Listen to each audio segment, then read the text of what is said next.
Donc, je m'appelle Vincent Mongeau, j'arrive de Québec. Donc, j'enseigne la scénarisation interactive, multimédia aussi au second cycle en design et au BASA en des sciences d'animation interactive, d'interaction en partie, mais peu importe, Dominique a donné un cours en historique des jeux vidéo aussi, au petit programme qui a l'air ressemblé d'ailleurs à votre programme, Société parallèle en fait. Donc, aujourd'hui, je vais plus vous parler, on peut avancer ici. Exactement. Donc, personnage vidéoludique, donc qu'est-ce qui caractérise le personnage de jeu comme tel ou le personnage de synthèse? De l'idéation, conception, on parle des lettres, pas lire les données ou les statistiques. Donc, qu'est-ce qu'un personnage? On va cadrer la discussion d'aujourd'hui. Un personnage, on peut comprendre comme toutes les qu'est-ce qu'on rédige à son sujet. Donc, qu'est-ce qu'on fait du côté des lettres, par exemple, aussi du côté des arts du visuel. Donc, parce que quand je pense à design de personnage, un cours qu'on offre dans notre programme, c'est vraiment de faire le 3D, la posture, l'attitude du personnage. La première partie ici, donc, sa psychologie, ses goûts, ses relations, sa famille, on l'a déjà fait, mais on y fait un look aussi. Donc, ça peut être une partie du design de personnage, et l'autre, c'est vraiment l'aspect des règles ou la conceptualisation qu'on a faite à son sujet. Si on parle de personnage de théâtre, son look, oui, le personnage est dans le texte, mais quand on fait la mise en scène, le metteur en scène, ou celui qui s'occupe des costumes, il applique un design lui aussi.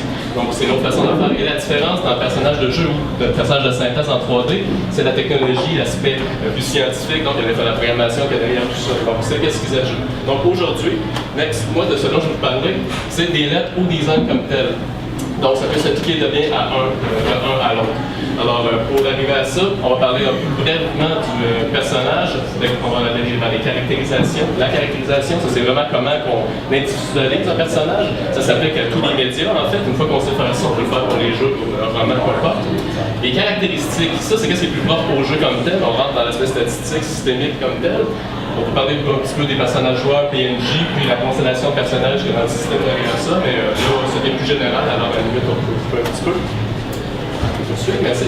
D'ailleurs, si vous avez des questions, arrêtez-moi n'importe quand, on peut le suivre.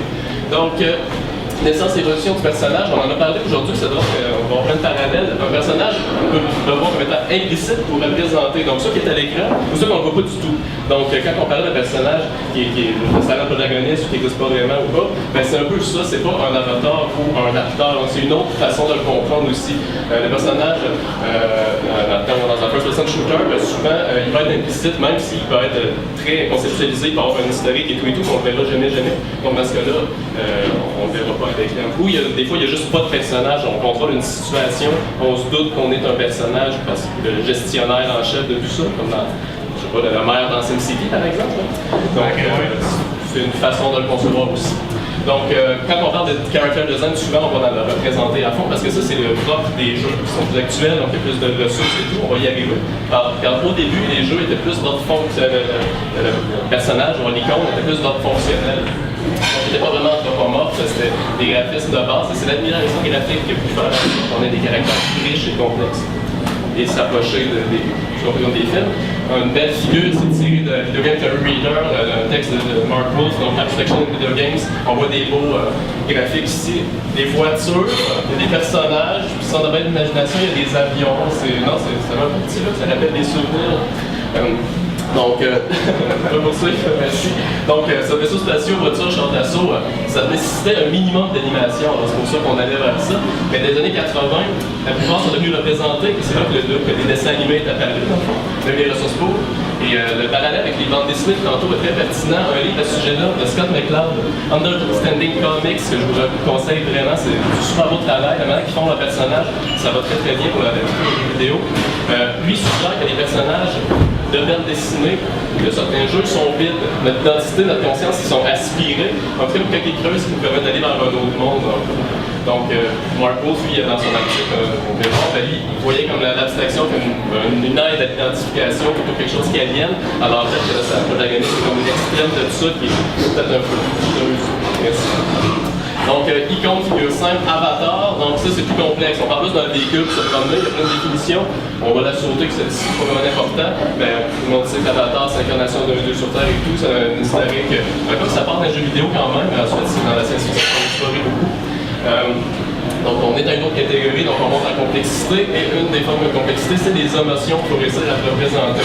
Alors il faut vraiment pousser, je vous encourage à travailler dans l'industrie à essayer de faire en sorte d'en transmettre le plus. C'est vraiment un gros défi, puis ça permet d'élargir les clientèles cibles aussi. Il y a bien des gens qui ne vont pas être attirés par les jeux vidéo tant que les personnages, il y en a que c'est des récits, mais pourquoi pas, ce soit pas des champions. Donc, caractérisation maintenant, cœur de la chose un peu. Donc, caractérisation de M. Chion, drôle de nom, mais ouais. C'est l'ensemble des détails qui constituent l'apparence et le comportement d'un personnage donné qui sont utilisés par le scénariste pour l'individualiser. Donc, c'est l'identité narrative du personnage, et là, c'est comme la fiction littéraire ou cinématographique. Et le jeu vidéo, on n'a aucune raison de ne pas faire nos devoirs et de faire la même chose. Donc, ils ont encore tendance à être très schématiques, on en parle un petit peu auparavant. Donc, la complexification de leurs éléments, c'est vraiment une des clés de l'avenir de la fiction interactive comme telle. Donc, les jeux peuvent en faire partie ou non. On peut faire des jeux très simples et sans fiction, c'est pas très important. C'est des goûts rendus là. Alors, qu'est-ce qui est important de savoir cependant, c'est que cette caractérisation-là a tant orienté la caractéristique, la nature des caractéristiques, donc on va y arriver après, c'est ça, c'est les éléments ludiques comme tels. Donc quand on dit que le récit, des fois, ça met le jeu sur une rail, là, ben, c'est une des éléments qui comptent, pardon. Donc, ça comprend un portrait caractériologique, donc comment il agit comme tel, psychologique, c'est clair, et sa biographie. Et il y a aussi le portrait historiographique, ça c'est vraiment dans quel contexte, c'est l'histoire du monde, où est-ce qu'il se trouve, la sociologie et la culture. Donc là, on parle d'un monde fictionnel, et ça, il faut vraiment bien développer que le personnage soit conséquent, qu'il soit riche. Donc, on n'a pas fait ce qui est autour, parce que c'est normal que le personnage soit un peu plus flottant. Donc, c'est certain que ça demande beaucoup de travail et de la recherche, et c'est pour ça que mettre un peu plus de budget dans le pré-prod au début, ça peut être très récréatif en fin de compte. Merci. Donc, les caractéristiques maintenant de la caractérisation, ça c'est vraiment l'identité ludique. Donc, dans le game design, on est là-dedans. C'est vraiment ce qui est lié à son gameplay, parce que c'est la performance, c'est son comportement quand tel. Qu'est-ce qu'on peut faire lié aux mécaniques ludiques. Core mécanique, on va d'ailleurs en parler. Comment core mécanique en français? Qu'est-ce qu'on va employer? C'est pour ça qu'on en discute tantôt, parce que moi, je suis toujours un peu troublé. Les mécaniques. Le noyau, mécanique centrale,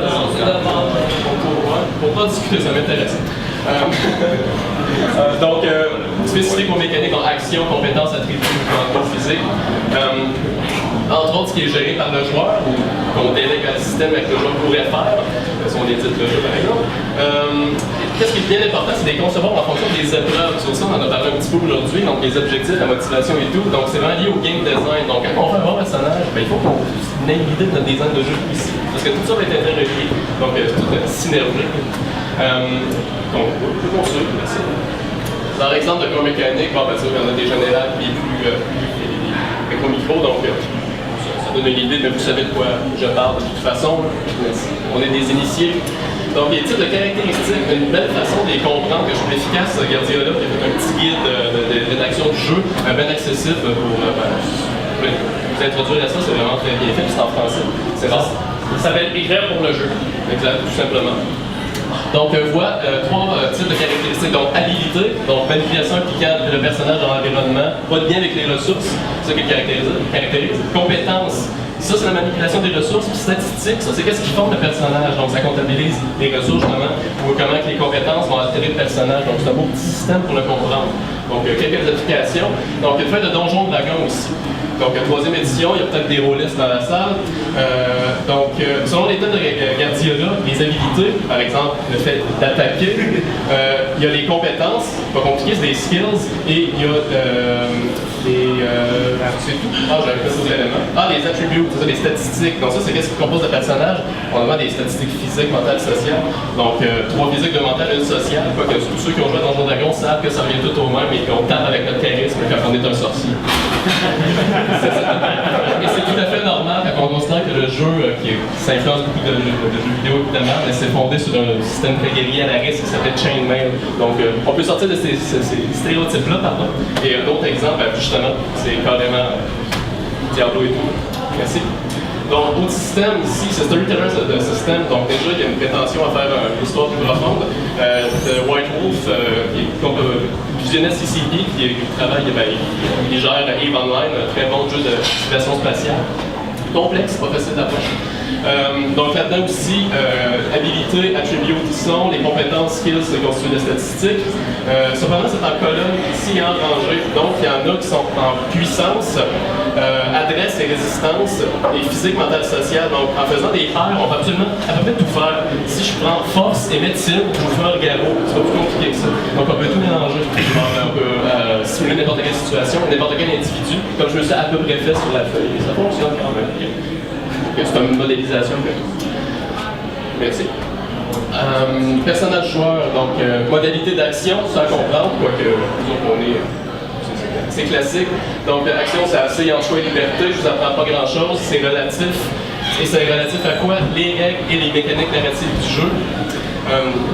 Et c'est là que c'est intéressant de se souvenir que toute œuvre dramatique pose aussi sur le changement, l'évolution, donc la motivation, les objectifs, tout, qui sont faits avant de faire les œuvres comme telles, tout ça soit cohérent. Donc, c'est lié aux obstacles, sa progression, au conflit. Donc, c'est de façon de faire ça qu'on le conserve. Et pour continuer sur des conflits, un petit détour sur les conflits externes et internes très importants. Externes, désir Minotaur, on peut continuer. Doom est pas là, ou une bonne porte qui nous bloque dans World of Warcraft, peu importe quel jeu, c'est vraiment quelque chose qui est externe à nous, c'est une action qui nous permet d'aller au-delà de ça, et c'est une opposition. Mais une autre forme de conflit qui mériterait d'être plus poussé, c'est le conflit interne, qui est plus proche du récit littéraire. Parce ce serait plus compliqué selon Desperate à rendre dans les jeux parce que ça serait difficile à implémenter en règle. Désolé, je commence à avoir la bouche touche. Alors, comme dirait Homer Simpson, on est vraiment on se tient à soi, ça semble comme un défi. Là. Faire un bon conflit interne dans un jeu, c'est pas facile. Il y en a des bons, je sais pas s'il y en a qui connaissent Planescape ou aussi Torment, un bon vieux jeu de rôle. Ça, c'était vraiment bien avancé. Sanitarium, que je vous conseille, ça commence à être vieillissant, mais c'est dans le genre des vieux jeux de rôle. On fait une personne qui se souvient plus qui est skié dans un univers complètement décousu avec des chapitres dans des mondes fictionnels qui varient aussi. Donc c'est vraiment particulier et on est vraiment dans la folie de quelqu'un ici. Et c'est vraiment, ça mérite d'être plus poussé. Dante's Inferno, qui reprend le thème de Dante, mais quoi, c'est sûr que le conflit externe il est là à fond. Mais le conflit interne est quand même présent dans l'histoire qu'on ressent, puis c'est quand même inspiré de donc c'est ça, c'est pour vous inspirer. Personnage non joueur, donc celui-ci, on doit obéir aux caractérisations et aux caractéristiques pour en faire des personnages riches. J'en prendrais bien pour dire que c'est le système qui contrôle, c'est des agents en termes informatiques, donc je crois que vous savez de quoi je parle aussi, mais il y a une identité narrative et ludique spécifique eux aussi. Donc, c'est important de faire ça tout simplement parce que l'immersion dans un monde fictionnel dépend beaucoup de ces personnages secondaires-là et de leur dialogue aussi. Ceux qui ont joué à Oblivion et Morrowind savent à quel point on peut se perdre du temps à discuter avec du monde qui n'a rien à dire finalement. C'est pas grave, c'est le fun, puis on découvre plein de choses. Mais faire en sorte qu'il y ait des choses encore plus profondes à dire, ça vaudrait la peine. Avec toutes les heures qu'on peut mettre là-dedans. Donc, ils peuvent se définir par le rôle qu'ils ont dans l'intrigue, leur place dans le monde du jeu, le lien avec les ressources ou leur comportement vis-à-vis du protagoniste, donc le héros qu'on incarne d'habitude. Ça peut s'intégrer dans le gameplay de différentes façons, donc formation, obstacles, échange des ressources, peu importe, il y a plusieurs choses qu'on peut faire avec ça. Un point qu'on oublie trop souvent, c'est qu'un NPC peut être une aide contextuelle. Et ça, c'est vraiment intéressant. Il y a la franchise Zelda qui est fait vraiment très bien avec des petites feuilles pour le suivre, qui sont stressantes, mais les petites feuilles nous aident aussi des boussoles. Pas besoin de mettre une map. Ben ok, je vais mettre des photos. C'est vraiment des choses qu'on ne pense pas souvent d'utiliser. Ou encore, il y a Anachronox, un vieux classique aussi, qu'on a un personnage qui est l'icône, la flèche qu'on utilise dans le jeu. En fait, c'est comme un petit vaisseau spatial avec une intelligence artificielle de notre secrétaire qui nous aime pas parce qu'on l'a tué. C'est vraiment bizarre. En tout cas, la mentalité de la femme qui a été digétique, mais le personnage nous parle, il nous aide, puis c'est notre pointeur, fait que c'est assez spécial. Donc il y avait vraiment plein de bonnes idées de design à tirer de ça.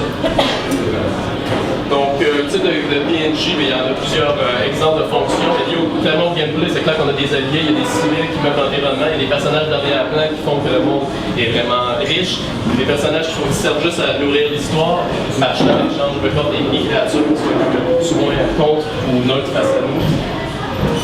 Et sinon, pour les imaginer comme étant plus dans l'histoire, on parle plus de théorie d'archétypes, de plusieurs théories de récits qui se cassent la tête là-dessus. Donc, on parle d'héros, ombre, notre alter ego, des mentors, des engagés. Il y en a des trollés, mais on peut vraiment s'inspirer de toutes ces théories-là pour faire des personnages les plus riches. Et finalement, en guise de conclusion, transmédialité, ça c'est important de penser, ça boucle avec la présentation, mais il faut au début de la session. Donc, le monde fictionnel d'un jeu, ça prend part d'un ensemble transmédiatique qui peut être. Il faut qu'on y tienne compte quand on fait notre recherche, parce que les personnages, s'ils sont dans une franchise, il y a d'autres mondes, il y a d'autres personnages qui existent déjà, alors en fait, il faut faire nos recherches, parce que ça va influer notre processus de design de personnages. Donc, juste à garder en tête. Alors, c'est là-dessus que je vais terminer. Ça fait déjà beaucoup de stuff, je garoche ça là-dessus. On va en parler. Je vais transmettre un PowerPoint aussi, et vous pouvez me retrouver facilement sur Facebook ou à Capgemini, ça fait plaisir.